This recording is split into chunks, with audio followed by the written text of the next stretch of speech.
welcome to Karishma and Naisha.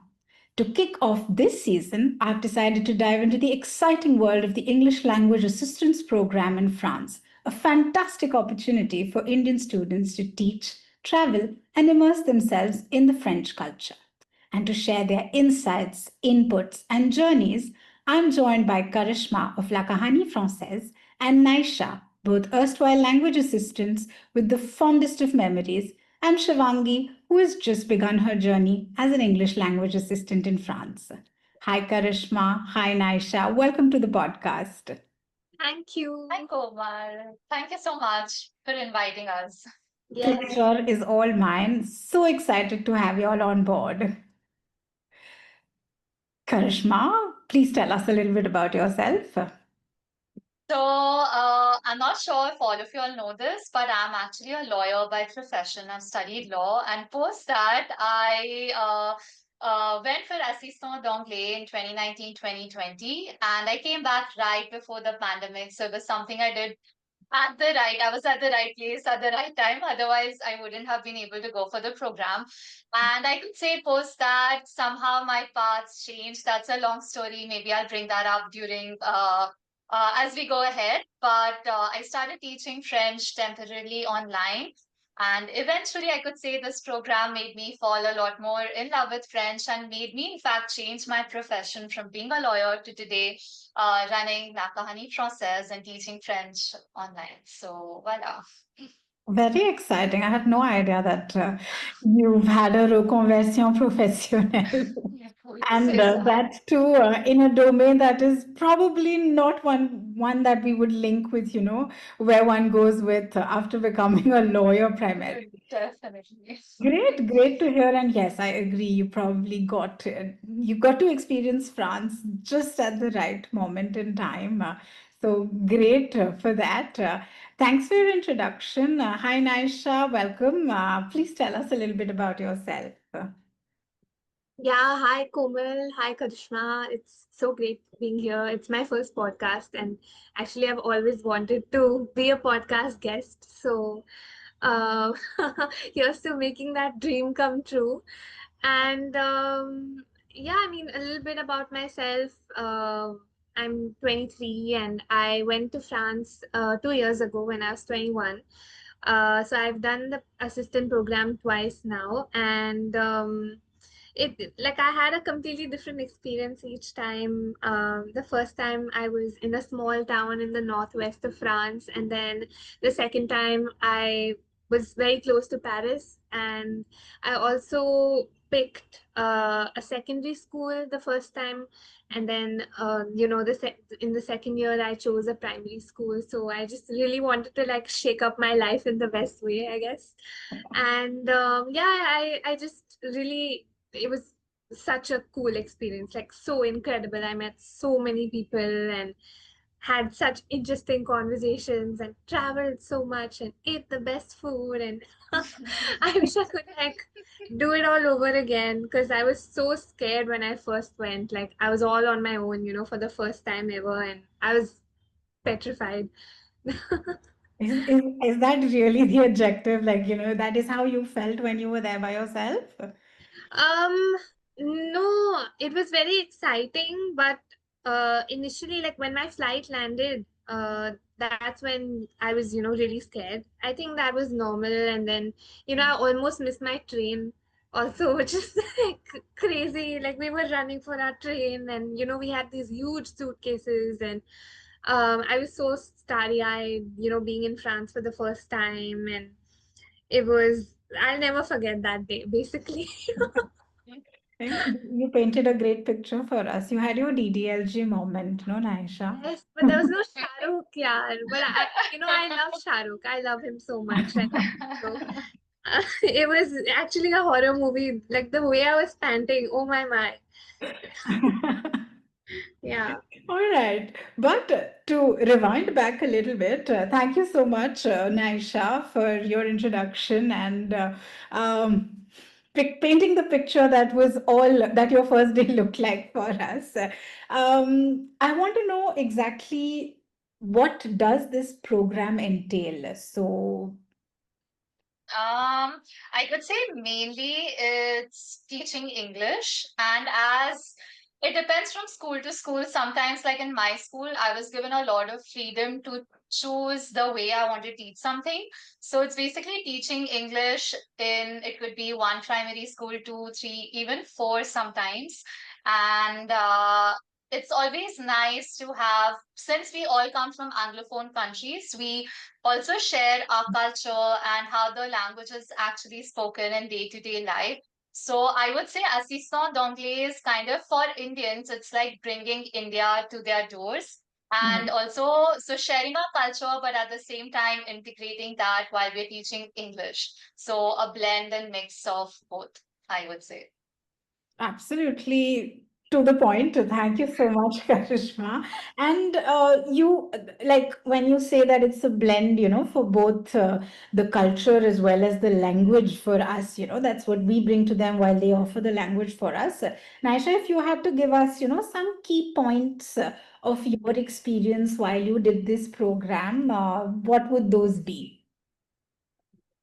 Well, I've never lived away from home before the program, and independence is one thing that is so exciting, and it was one of my main goals. And then, I've loved French ever since I started learning in school. So it was a great way for me to learn more about the culture, have new experiences, grow up. Because I've always been very sheltered. I'm an only child.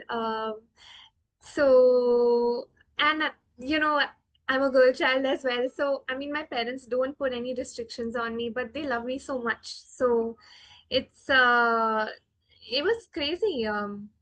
But I think it definitely helped me open up a lot more. I was very courageous. I knew that, I started getting this gut feeling that, this is what I want to do next. And that's when I started applying, looking into the program, really worked on my let's do the motivation and asked for a recommendation from one of my teachers at Alliance Française. So everything started falling in place, and it helped me take risks, it helped me manage my finances, um, contribute to schools, and I traveled so much. So yeah, but I think one of the main things is that it's a limited duration, like it's a 7-month program, though you can ask for an extension. Whether it's granted or not depends on your academy, but it's not a permanent way to live in France, and that's one of the key points about it. Yeah. Got it. Thanks. Thanks so much. So let's go back to, the basic aspect that you said that you'd, learned, you'd completed certain levels of learning the language. So is that an requirement? Is what, like, I know that it used to be B1, and I've Mm. also, well, back in the day, they would give preference to students who'd completed their C1 and C2 over those who'd completed their B1. How has that evolved between 2011 and now? Well, officially, I still believe that B1 is, the minimum requirement. But obviously, if you have a more advanced, level of French, that never hurts.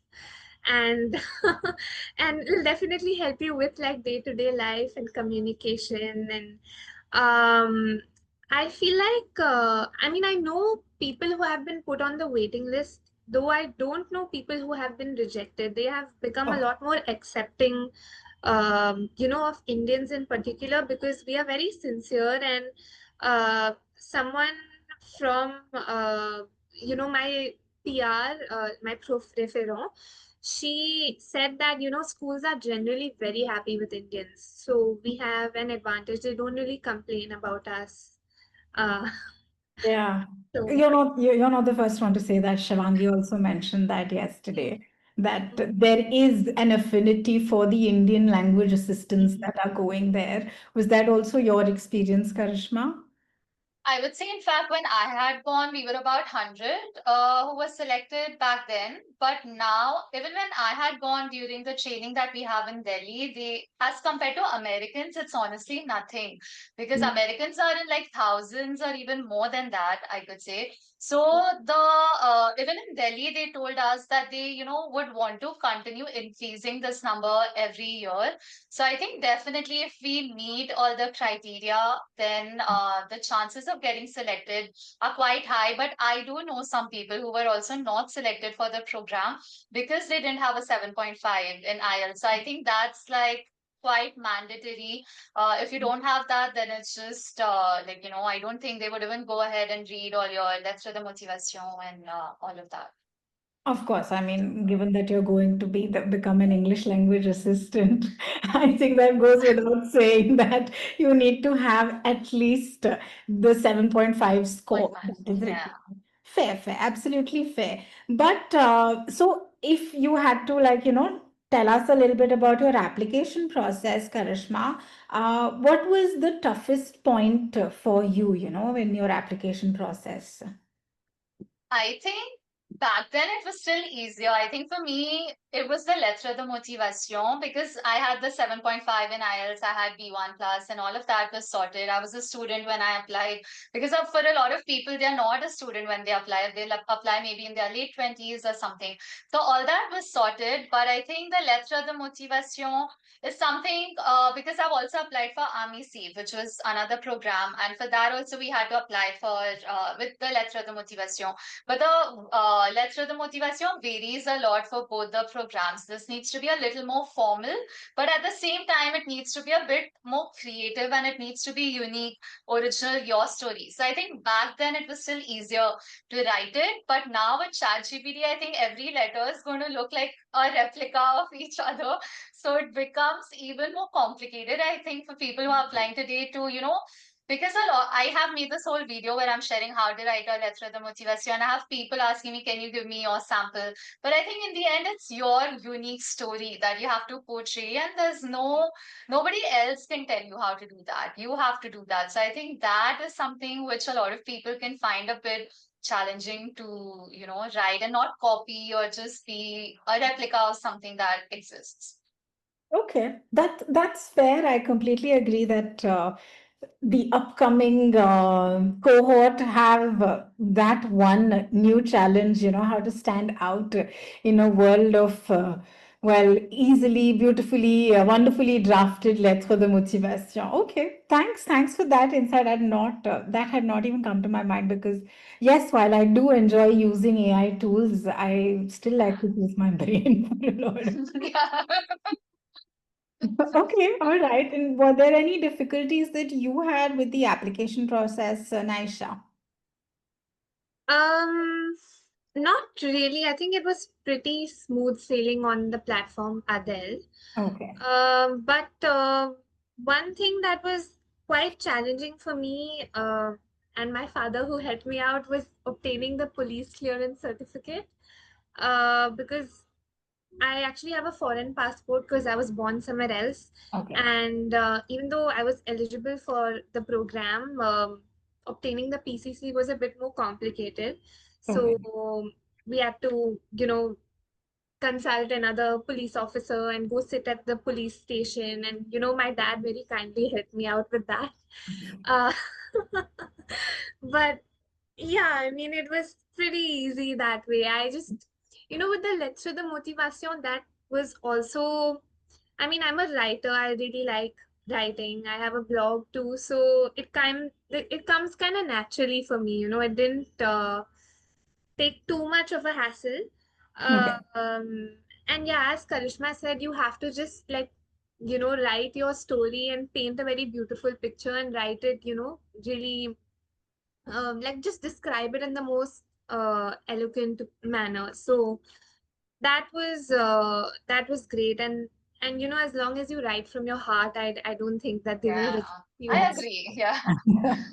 But I'm just going to go back onto the PCC point. Karishma, I mean, given Naisha's special circumstances, do we as Indian passport holders have to do a PCC now? Is that required? Yeah, even when I applied, I had to do PCC, but it was not a complicated process for me. I had to apply for it online, then go to the police station, get it verified and stuff. So it was very straightforward when Oh, I applied for it. And okay. for example, another thing that's also important if you have your birth certificate in another language, like mine was in Marathi since I was born in Maharashtra. So you have to also get that translated in Okay. English. So all these processes are something that can just be time consuming, I would just say. So it's better to plan ahead. That's Yeah, it. I think that that has been the fil rouge from yesterday as well. Like, please, like Shivangi is like, I submitted it 2 days prior or 1 day prior to the deadline. Don't be me.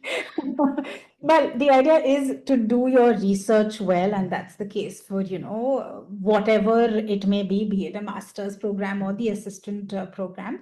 So that's true that we have to really spend time on the EFI website, I believe, and get all the information required and start putting the paperwork that is required together in order to, get this flowing. But all right. So the ADELE application's done. You've submitted it in time. We're going to go with that. We're going to go with that. And you hear back from your academy. So just very quickly, when you hear back from your academy, it's uploaded on Adele. Do you get an email? How are you contacted, and how do you go about, the next step for that?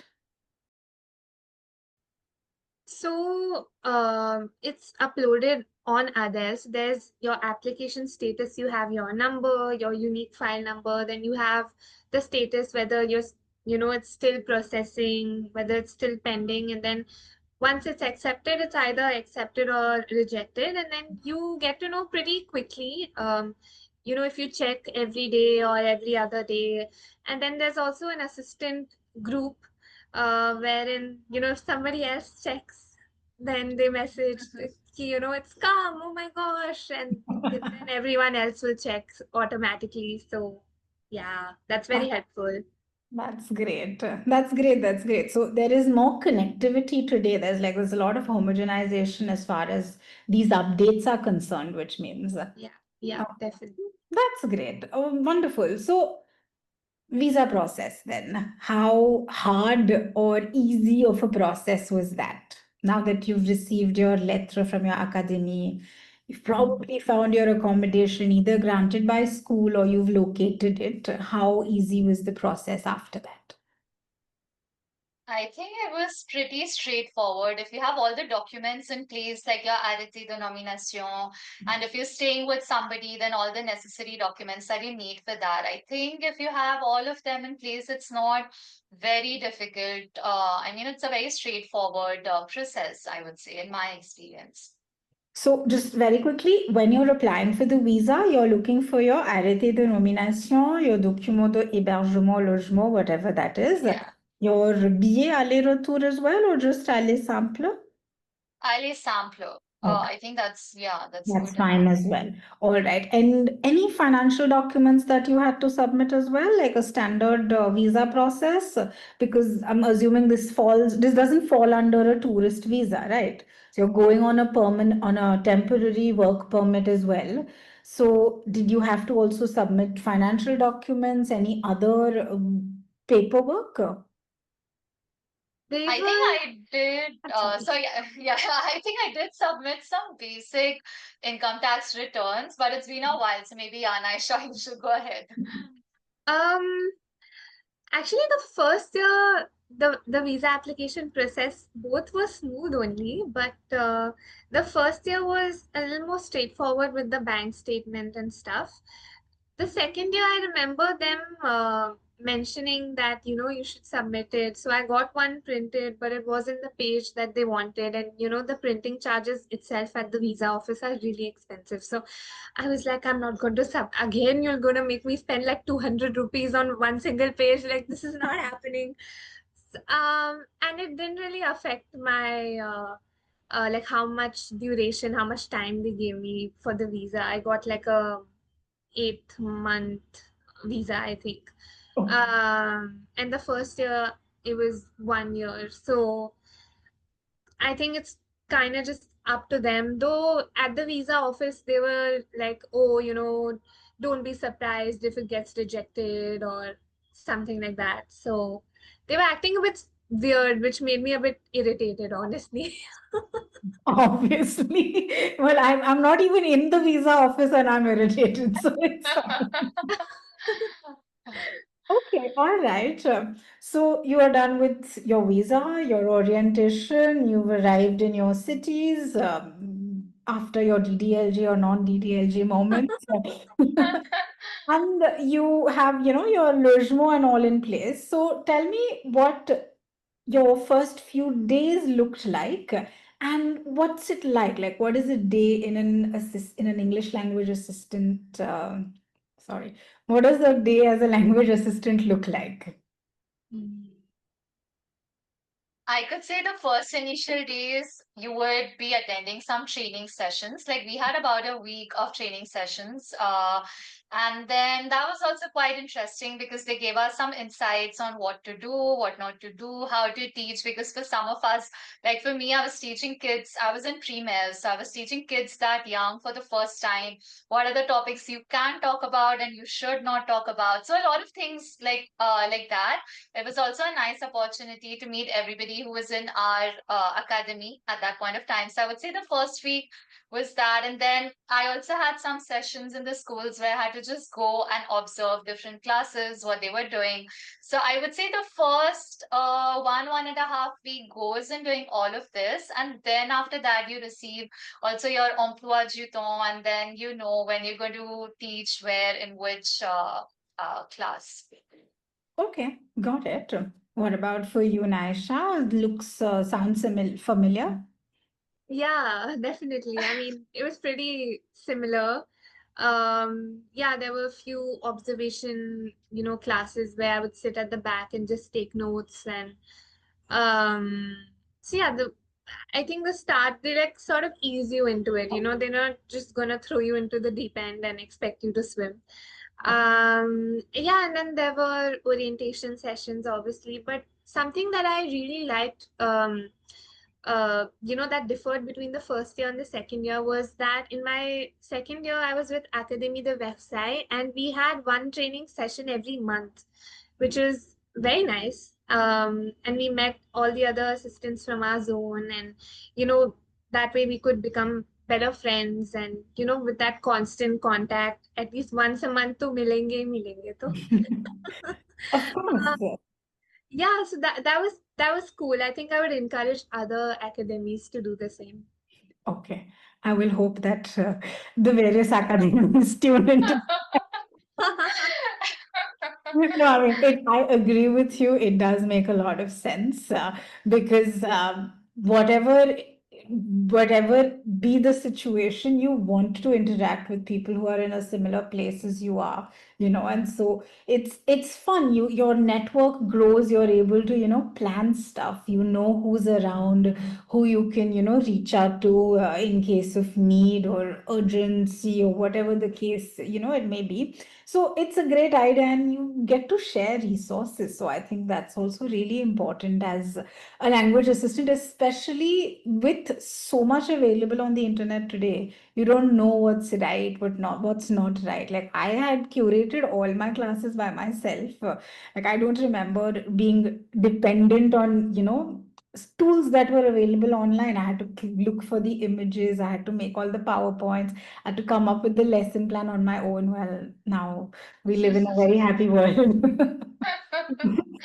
Right, okay. But I'm going to ask a very pertinent question here because I thought I had it going good because I had my school provide accommodation. So I didn't really have to spend money on, the stay. It was all for either travel or for food, or shopping or whatever. What is the pay like now? Has there been any change? When I went, we were getting some 700 odd euros in hand. Is that still the same? And how do you all manage on that tighter budget? Well, I would say, yeah, I think it's pretty much the same. It would have been better, if it increases every year. But to be exact, I think the salary that I received every month was 833 euros. Okay. Um, yeah, pretty standard. And I have like the first year as well, Komal, I also stayed on campus. Okay. Um, but I was charged some rent, which was significantly lesser than what I would have, paid if I was staying en colocation Okay. outside. So, and I didn't even have to travel, I was literally living on Yeah. campus. I just had to walk to work. I woke up with the school bell, so No alarm. no, nothing. School children coming. My room was right next to a classroom, or the apartment was right next to a classroom. So the minute the benches were being moved, we knew we had to wake up. Right. Okay. What about for you, Karishma? So for me, it was definitely different. I was in Premier, and Premier generally doesn't give you accommodation. So what I did when I had applied for secondaire, but I got placed in primaire. So, Okay. and the reason why I had applied in secondaire was mainly for the accommodation thing. Okay. But it all turned out for the better because I had a lot of fun teaching in primaire, which I'll come to later. But I would say, so I wrote to my concierge pedagogique, and she was the one who told me that these are the two accommodation options available in the city. You can just mail them and ask them for photos and everything. So I quickly mailed the person. I ended up finding a colocation in the city. So it was me, an American lady. It was me, another American assistant, and a French lady. And so we all had our own separate rooms. We shared the common areas, and that's how I found. So my accommodation was pretty much sorted, like even before I flew to France, and it was I had really nice experiences because I was living there. A lot of authentic and unique experiences about French culture and everything because I was living with that French lady. So I think it's always nice to send a mail across to the concierge pédagogique, and she would, like, if she's kind enough, she generally sends a lot of options in the city. You can it's always also nice to contact the previous assistant who were placed, be it American or any other nationality, and they can also recommend. So I think that way it also helps quite a lot. And so there is like some Facebook group or like a bigger group which like regroups all the assistants of that year or the previous year. Okay, Yeah, that's yeah, that's one, I think, with all assistants of all time that have existed. So that's on Facebook. One is just for specific years. There's one even for India. So I think it's ideal to just put across the same message everywhere, and then eventually you're connected to somebody. understood. Yeah. Okay, okay, great. I Did have something to add. So, as I mentioned, the first year I stayed on campus, so that was not really an issue. Accommodation was secured, and I had another flatmate with me. We had a very big apartment. It was great. But the second year, I did find it challenging because I was in primaire. And what I did was I emailed like the lycées and colleges and like in my town and like in the surrounding towns, and I just sent them like a cold email introducing myself and telling them that I'm going to be an assistant and all of that, and like would you be willing to accommodate me. Out of that I got a lot of rejections, but there was one lycée that was willing to accommodate me, and though I didn't end up staying there because my PR helped me out last minute and secured another place. Um, so yeah, sometimes your PR can just like randomly, I don't know, help you. absolutely. And she was very kind. But I do know that this is a big challenge. Accommodation is really, really hard to find and it's very expensive. So sometimes you get lucky, and Mm-hmm. I would say don't give up. You should do the emailing schools thing, and Yeah, maybe look for a host family perhaps that can yeah. also be pretty affordable, I would say. Yeah. Yeah, yeah, And of there course. are also foyer. For example, I had the option of living in a foyer or living with like the host lady, and I chose the latter because it would have been a nice experience to live with the local for the simple reason. I mean, cultural exchange, that's the whole Yeah. point of this program. Got it. Okay. So that's great. So basically, then it's knowing how to budget, right? After you've figured out your rent and all of that. So the ideal way is if so off late, if you're placed in a lycée or a college, accommodation is generally granted. Is that the situation that I'm Yeah. understanding? Okay. And if it's in Premier, that's not the case. Okay, that's interesting. Lovely. So what did a 12-hour week look like, and what did a day look like for you in Premier? Because I didn't have very many friends in Premier either. So please let's start off with, your experiences as a Premier as language assistants in Premier, and then we'll move to the lycée. So I would say Premier was it was just the love that you get from all the students, and I was not anticipating that at all. I'd never taught kids that young before, so it was like a huge surprise. And you generally they say 12 hours, but I think I worked way more than that because they don't count the break that's there between the sessions. And sometimes you have one session that's maybe in the morning, then one that's after the lunch break, but you're still sitting in the school and maybe working on something else. So I would say for me, it was way beyond. It was not 12 hours, it went way beyond that. And I was also teaching. Like one student post school English, so that I could say, a pretty hectic schedule when I was in France. I used to generally my sessions I had to be in school by 9, and for that it was like walking 20 minutes or something from my place, or I could take a bus, and then early morning I would wake up, cook something like for breakfast or something like that. And then one night prior, all the teachers, they would contact me and we would decide what's to be done on that particular day. And generally they would give me like the topics, for example, colors, body parts, and I could give them suggestions on how that is something that could be taught. And they were very liberal, as in it was as good as me teaching the topic and they just assisting me whenever needed in controlling the class or the discipline aspect of it, I could say. And I was working in two schools. So generally, the first half I was in one school, and after lunch break, I used to go to the other school. It was, I would say, primaire. Like I said before, I applied in secondaire, but I was very happy to teach in primaire because I received like 200 plus cards that I still have like a treasure with me towards the end.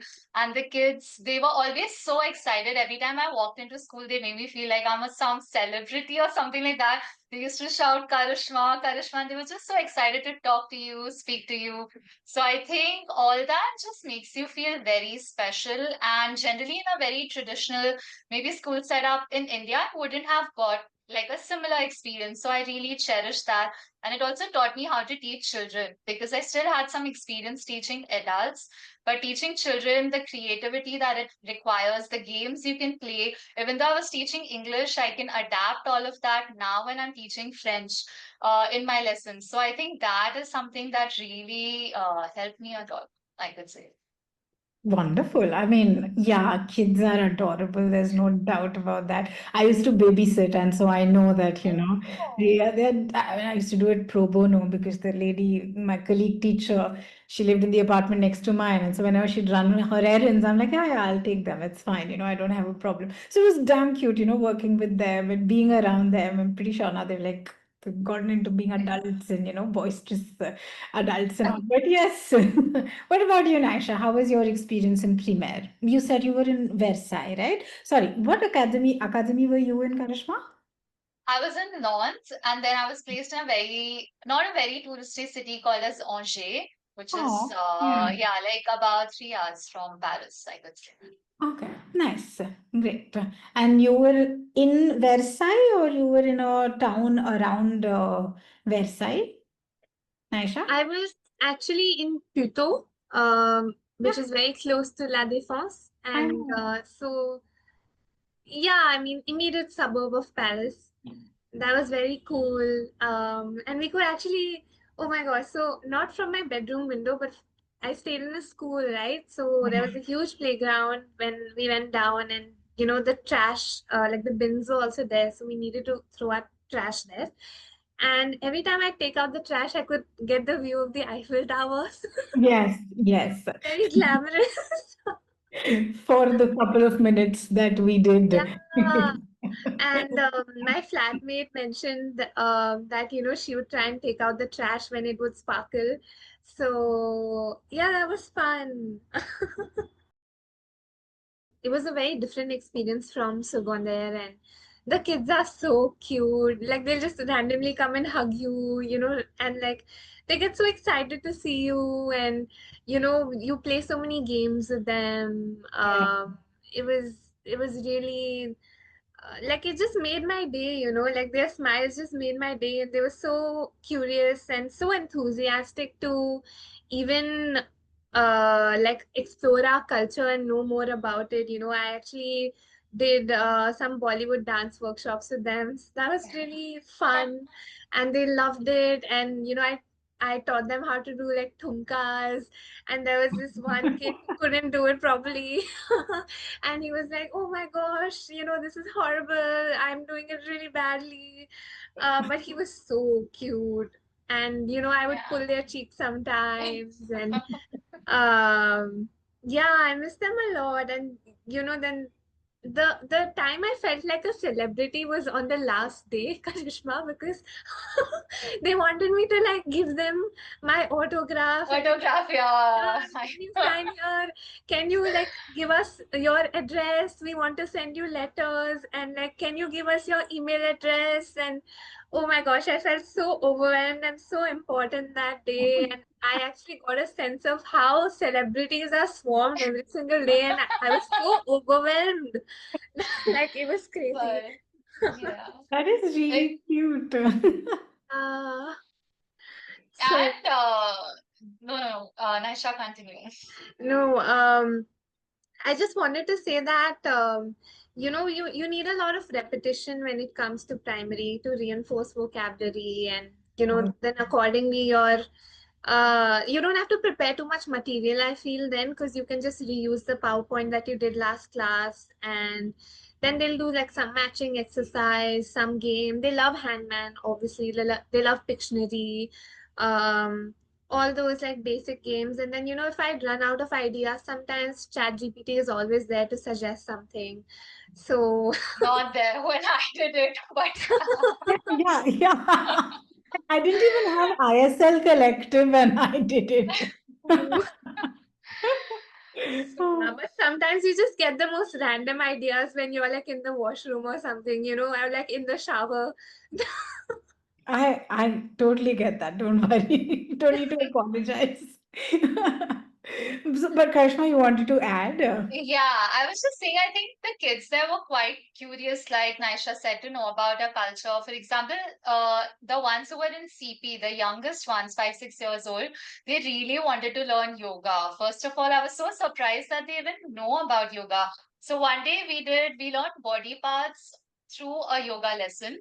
So I taught them yoga and we learned different body parts and directions and all of that. So I think that's still one of my really good memories from school. And I had made a video on how you can teach body parts through yoga so that it would help other English language assistants because they're somehow obsessed with animals. Hmm. Also in pre-med, so how to integrate yoga and animals and body parts together. So that's like a very fun lesson plan to do. And like Naisha said, I feel like every day you feel like a celebrity in pre-med because one day I just won an Indian skirt which had elephants and all of that. And they were so excited to just see me wear that. They would come and touch, oh, is this real? And all of that. And they just, their innocence is something that just makes you feel really good. So even if you're really far away from family, maybe you don't have a lot of friends or anything in the new city, it's just those hours that you spend in school, you just feel so positive and happy. For example, when I had decided to come back sooner due to the COVID situation than planned, and then one of the students, like kids, he asked me, are there a lot of COVID cases in your country? And I said, yes. And then he said, I hope everything comes to my country and nothing comes to yours. I was like, oh my God, that's like the sweetest thing that, anybody can say. So all of that, I have so many like, small stories like that, which I will cherish for my lifetime, I could say, all these experiences. Without a doubt, without a doubt. But you did also bring up an interesting point where you said that, when you're by yourself or you're alone, and now you mentioned that you were in a small town, as were you. Well, you were in Puto, which is still close enough to Paris. And I get that, I think prior to that, Naisha, were you in a smaller town for when you were in Lycée? Yes, yes, I was in Lorient in Okay. Brittany. Yeah. Yes. Yeah. So when you're in these smaller towns and you're really far removed from, your day-to-day routine and stuff, so there is a sort of homesickness or an isolation that sets in. So how did you handle those moments of, feeling alone or left out or, well, FOMOing about what other people are doing, but you're like in some godforsaken town where things have closed at 6 in the evening and you don't know what to do of it? Yeah, and I there's no think, one on the yeah. streets. You're like, where is everybody? I'm walking alone on the street. Especially coming from bigger cities in India, like Angers, they used to say was une ville moyenne, but for me it was a very small town because coming from Mumbai, it's like nothing, I could say. And I think I got very not, I wouldn't say homesick, but like small things would remind me of home, like I had some ready to eat and it was written Bharat or something like that. I used to see small like signs here and there, and I used to like, I don't know, I used to listen to the Swades songs, so like very dramatic things. But one thing, I used to talk to my parents almost every day, which was very weird for my Kolkata to observe, who was a French lady, because she was like, what do you talk to them every single day? Like, what do you have to say so much? Because for her, like, like generally when she has a son, but they used to talk like maybe once in like 20 days or something, or like in a month. So that was also a different, I think, cultural shock for her to see how I'm talking to my parents every day. So I think that was Yeah. definitely something. Got it. Yeah, I mean, of course, we have we've been brought up like that. We're really warm as a culture and as a people. So having a big community back home is pretty normal, which is why I realize the culture shock more for y'all when it's also a very short span that you're going for when you're going there for 7 months with so many things changing, and then on top of that you're handling everything by yourself. And like Naisha rightly pointed out, it was her first time and she's like really young, so I can imagine that can be really unsettling as well. So how did you handle that, Naisha? Well, I would definitely say that. I mean, it was a couple of things that really helped because the homesickness started to kick in towards the end of the program. So I would try and cook home food. Now, I'm not someone who loves to cook, but you know, when you're missing home so much, even simple dal chawal will like really make a difference. Hmm. And then I would also try and meet other Indian assistants. So in Quimper, when I was in Lyon, Quimper is a small town that's also, kind of close by, just a quick like 45-minute train ride away. And I knew another assistant over there. And she's an Indian. So I would say just try and connect with other Indian assistants. If you can meet them, or just get on a video call and try and connect somehow, that really helps. And then again, obviously, you can connect with people, your friends and family from India itself. And one thing that really hit different was Bollywood music. I would definitely listen to a lot more Bollywood in France and like, just jam out, and that really helped soothe the homesickness for sure. Yeah, I'm pretty sure. I even remember now that you pointed out, while we were there, a few of my friends were in Agen, which is like a really tiny town close to Bordeaux, and they said that we managed to get the DJ to play the then Bollywood hit song in the nightclub and have everyone. That was my friend's highlight for the entire month. Yeah. They played the Bollywood song in the boîte for all of us, and we just jammed and had a really great evening. So I get that little, aspect of your Indianness overflowing a tad bit. But I'm sure this whole experience has been nothing short of like rewarding, like challenges and all aside. It's really been really rewarding for your probably careers as well as your personal life. So for you, you've probably made lifelong friends. Has this opportunity also, added to your CVs in any way? How has the Asistana added on a personal level for y'all? Well, I Uh, think thanks, Go Karishma. ahead, Sorry. go ahead, go ahead. No, no, no. Yeah, I mean, I don't know about lifelong friends because obviously you don't know how long your friendships are gonna last. But if you keep in touch from time to time, I'm sure you just put in the effort and it always works out. And it's so cool to not just exchange with people from your own community, but also step out of your comfort zone and talk to people from other nationalities. That's really important to get a different perspective. But I would definitely say I've made a lot of friends from all over the world, and gotten like first-hand experiences, spending time with the Irish. Like when I went last year, all my flatmates were Irish, and I'd never met an Irish person before ever in my life. So initially, it was very hard for me to understand what they were saying because their accent was so strong. Yeah. But then, I got used to it and I started understanding. Um, so yeah, I mean, and then in terms of the CV boost, I think it definitely does add that competitive edge. It does give you that because it's something that not everybody does. Mm. Yeah. And it sets you apart from the crowd. Uh, yeah, I mean, international experience, I think, is always desired and looks good on the CV. It shows that you take risks. It shows that you're courageous. You're not scared of taking up a challenge and you've succeeded in it.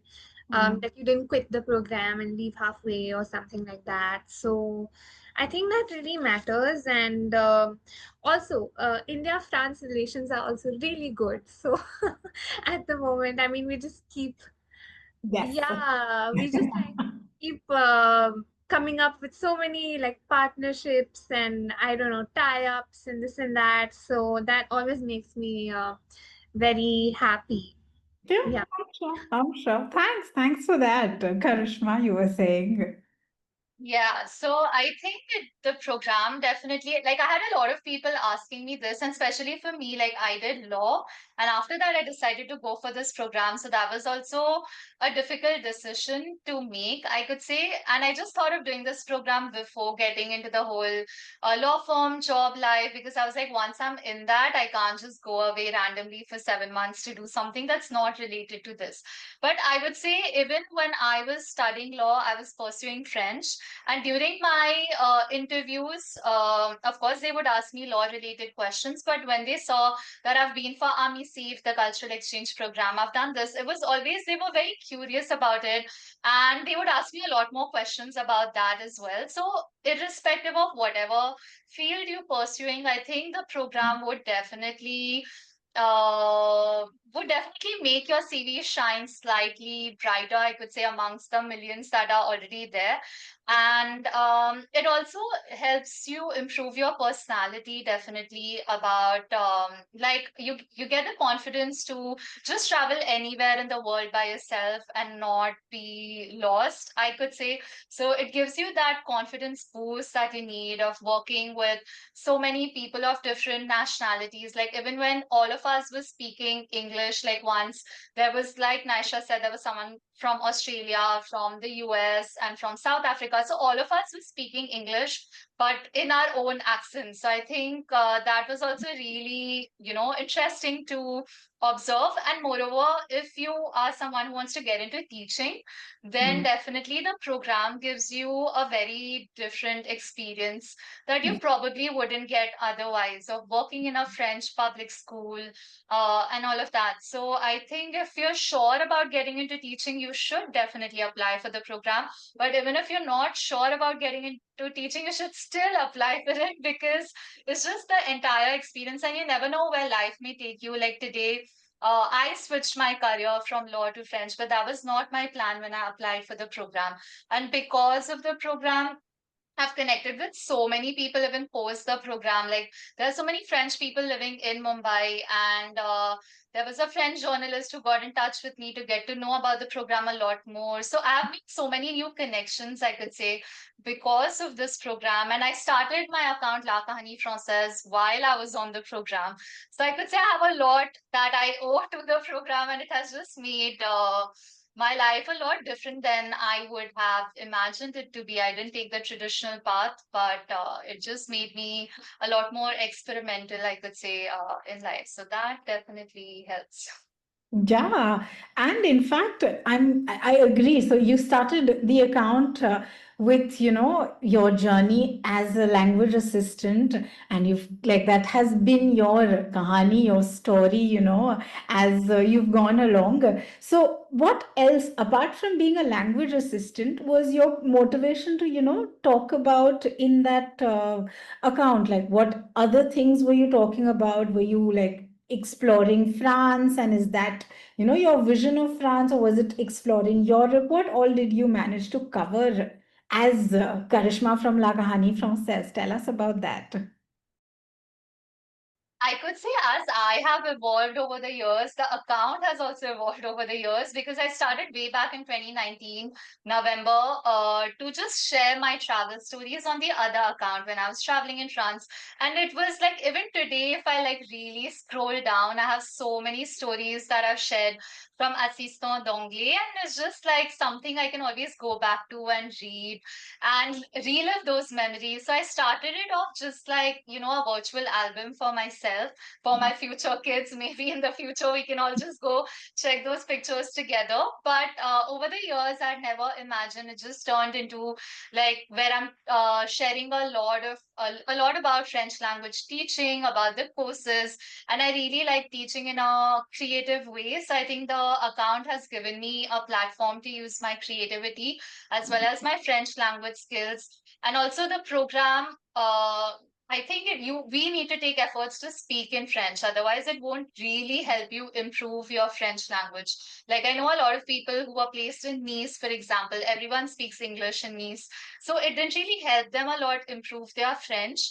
But you have to really take efforts to improve your language. And for that, I think a lot of people have B1, but they lack the confidence to still speak in the language. So it's always good to practice a bit of speaking.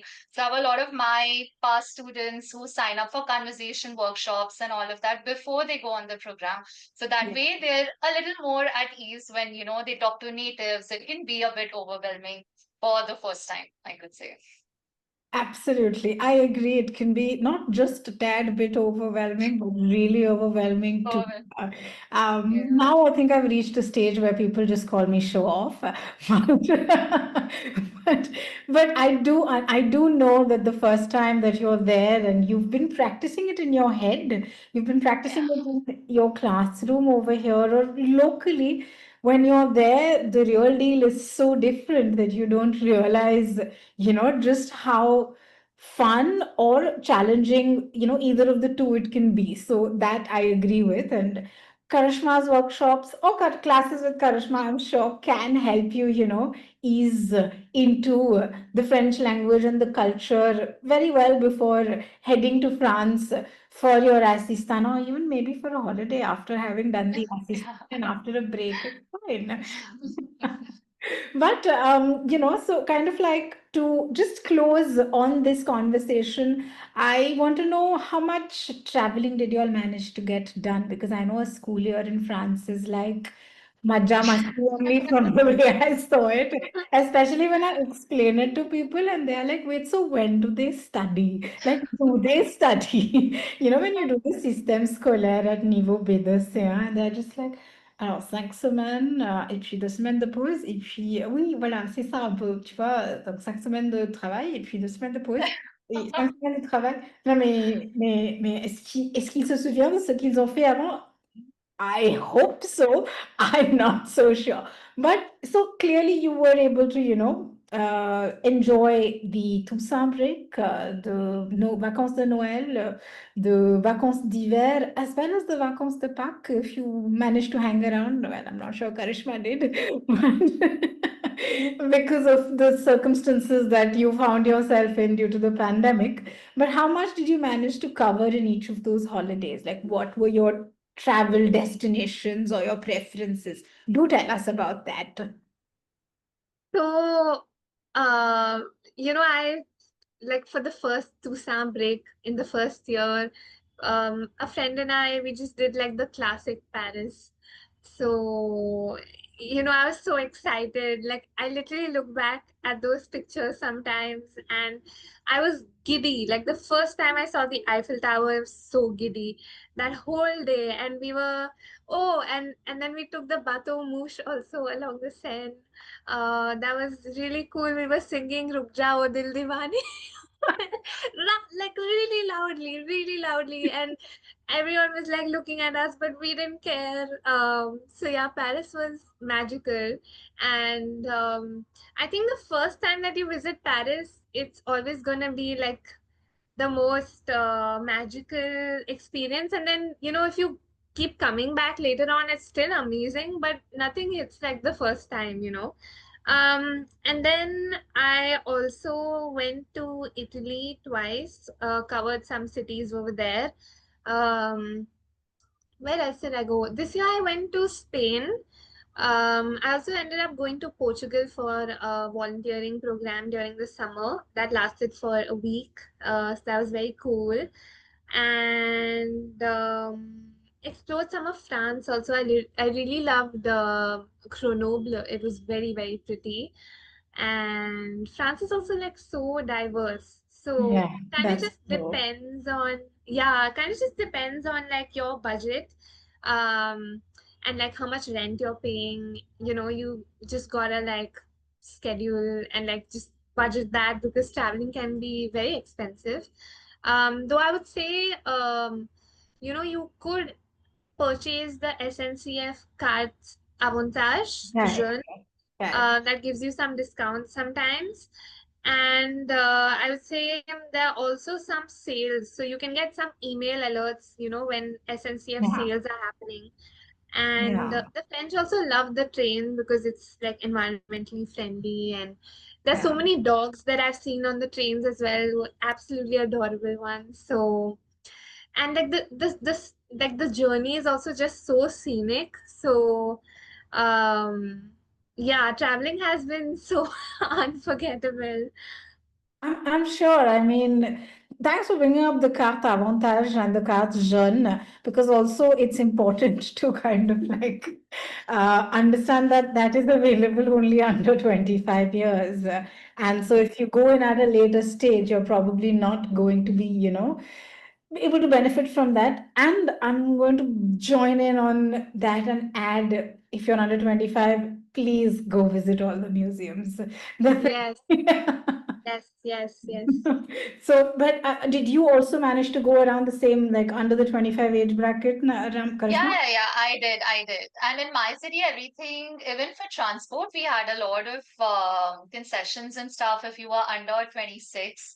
And even I went in my early 20s, so that was, I think it's definitely beneficial if you do go in your early 20s for the discounts that you get. But if you're in Assistant d'Anglais, you also get a pass education, which gives you free entry to all the museums and a lot of other monuments in France. So you should definitely, because my conseiller pédagogique didn't give that to me. I had to like ask her again and again to give that to me. So I eventually got it. So that's pretty useful as well, I could say. Mhm. I didn't have this past education. You should have asked her. They don't give it Yes, I themselves. guess. But I also I think well, this episode brings back a lot of memories, obviously, and it's also a sort of homage to my roommate who's no more because she passed away due to cancer. But we had the best time. So for us, the museums and all were not on our list. It Yeah. was more of like we have to hit this weekend we are going here, this weekend we are going here.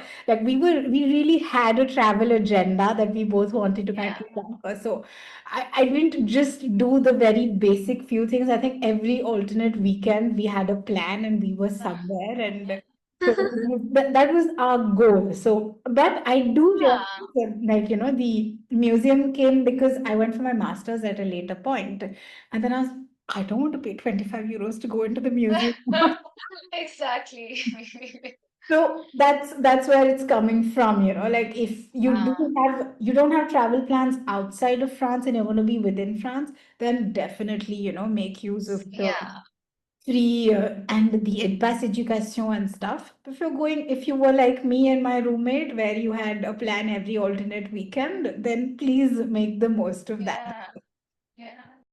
Is there anything else you all would like to add? Are there any? I would just say one thing with respect to travel. I think I can speak for hours. The places to visit while you're on Assistant d'Anglais, but one place you should and try to visit the places that are not very touristy because you know French and that's what makes your experience a lot more interesting. Like we went to this island in Britannia called as Ile d'Ouad, and a lot of French people also didn't know about that island when I came back and I told them about it. And that island only had 250 people and a very old lady, she invited us over. We had tea with her and all of that. So you can, and when we were at the Office de Tourisme trying to buy the BA, he was so impressed that four Indian girls can speak French that he offered us like a 25% discount on that. So Oh, I was just say that visit non-touristy places while you're there because you wouldn't do that. I mean, you know French, so that's like the added plus point to visit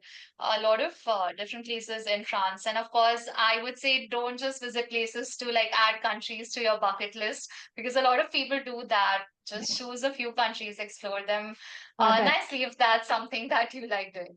that I agree with. That I mean, I know in hindsight, I should have spent more time in France instead of just going, bucket list ticking Yeah, off.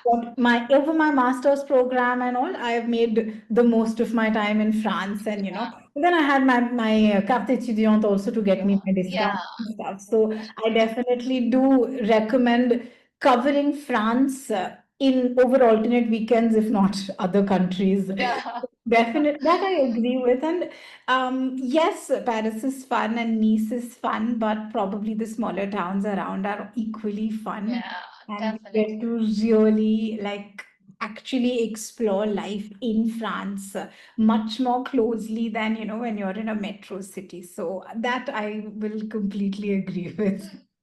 What about you, Naisha? Any closing thoughts? um, I think, just like when I applied for this program, actually, I mean, when I was younger, I loved French so much, and I started learning in primary school.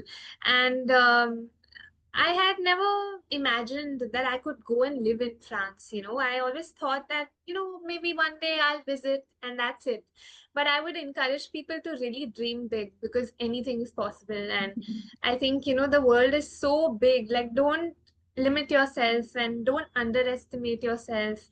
And if someone like me could go all alone, and someone who didn't know how to cook properly, and once I remember I burnt the dal also that I was making, and it was a struggle to like clean that also. And it was ready to eat. So I don't even know what I was doing. And oh my gosh, my flatmate had actually like shouted at me a little bit because I used to ask her what I should eat for dinner. Like I used to ask her, "मैं क्या बनाऊं?" Because that was just like the initial first few days, I was absolutely clueless, and then I got a reality check from her that I have to like think about my own, meals and stuff. But yeah, coming back to like just dream big, you know. I agree. I agree. I mean, from the way we've spoken about it, it's obvious that, this program is like a golden ticket for all Mm. Indian students, especially because if you're all associated with the French language for a while, it's a great way to go soak in the culture, share your culture and grow. Like there's a lot of growth that happens on a personal level. So I mean, I can never sell this program short ever. I don't know how many students I've pushed because I'm like, it's okay. Like, I know that next year you are going to go for a master's in engineering or whatever. You've got nothing to do with it. I just want you to go as a sabbatical. Like, you need this because you've come up to, the B2 level anyway. A Okay. year off, you're getting paid to, live in France for a short while. You Yeah. learn something, like just go for it. So I'm a huge proponent of everyone who can, to go for the English language assistant program. But thank you so much, Naisha and Karishma, for joining us today, along with Shivangi, who has given me her bite yesterday. And I'm going to link the various, websites and your handles and all in the description. So thanks again, and it's been a pleasure chatting up with the both of you. Merci Thank beaucoup, you in so. fact. It was incredible, such a great conversation, and I just like randomly remembered so many specific things that happened, that I hadn't thought about in a while. So, Yeah. yeah, it made me very happy. And Um, even I could relive all my moments after so many years. So yeah, merci beaucoup, in fact, Komal, to you and also Naisha.